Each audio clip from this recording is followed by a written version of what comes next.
सिलभद्र से युवान चांग हैंसांग की क्या बातचीत हुई?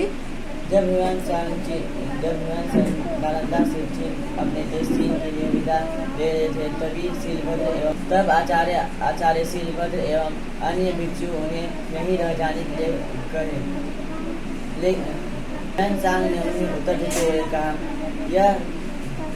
यह देश बुद्ध की जन्मभूमि है। इसके प्रति सम्मान प्रेम न हो सकना असंभव है। लेकिन मेरे यहाँ आने का उद्देश्य यही था कि अपने भाइयों के हित में भगवान के महान धर्म की खोज करूं और मेरा यहाँ आना बहुत लाभप्रद सिद्ध हुआ। यहाँ मैंने जो कुछ भी पढ़ा सुना उसे दूसरों के हितार्थ में बताऊं, अतः अनुवाद रूप मिला और जिसके फलस्वरूप अन्य भी आप मनुष्य भी आपके प्रति कृतज्ञ हो सके जिस प्रकार मैं हुआ हूँ। इस उत्तर पर सिलभद्र को बड़ी प्रसन्नता हुई। उन्होंने कहा यह उदार विचार तो क्रोधी शत्रुओं जैसे हैं। हमारे सदा हृदय भी तुम्हारी सदाचारों का समर्थन करता है। विदेशों में ज्ञान प्रसार के क्षेत्र में नालंदा के विद्वानों के प्रयासों का विवरण दीजिए। नालंदा के विद्वानों ने विदेशों में जाकर ज्ञान का प्रसार किया।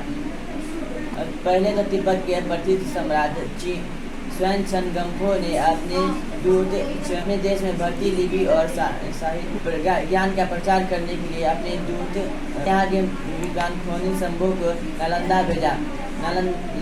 उसने आचार्य देवविद से शिक्षा ग्रहण एवं ब्राह्मण साहित्य की शिक्षा प्राप्त की। इसके बाद 8वीं सदी में नालंदा के कुलपति शांति रक्षित तिब्बती सम्राट के आमंत्रण पर वे वहां गए। नालंदा विद्यालय के तंत्र विद्या के प्रमुख आचार्य कमलशील ने भी तिब्बत गए थे और उन्होंने वहाँ नालंदा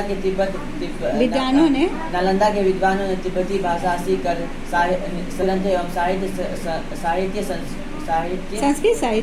संस्कृत साहित्य का अनुवाद किया, तिब्बती में अनुवाद किया, जिस प्रकार उन्होंने तिब्बती देश को साहित्य प्रदान किया। फिर वहाँ धीरे धीरे वहाँ के निवासियों को बौद्ध धर्म में दीक्षित किया। नालंदा के रक्षी ने वहाँ तिब्बत में पहला बौद्ध मठ 749 ईस्वी में तिब्बत में बौद्ध विहार की स्थापना की थी। इन विद्वानों में आचार्य पद्म संवत दीपशंकर श्री ज्ञान अतीश के नाम उल्लेखनीय हैं। ज्ञान दान की विशेषता क्या है? ज्ञान के क्षेत्र में जो दान दिया जाता है वह सीमारहित एवं अनंत है।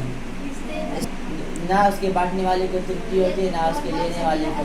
नालंदा के विद्वानों ने विदेश में जाकर ज्ञान का प्रसार किया।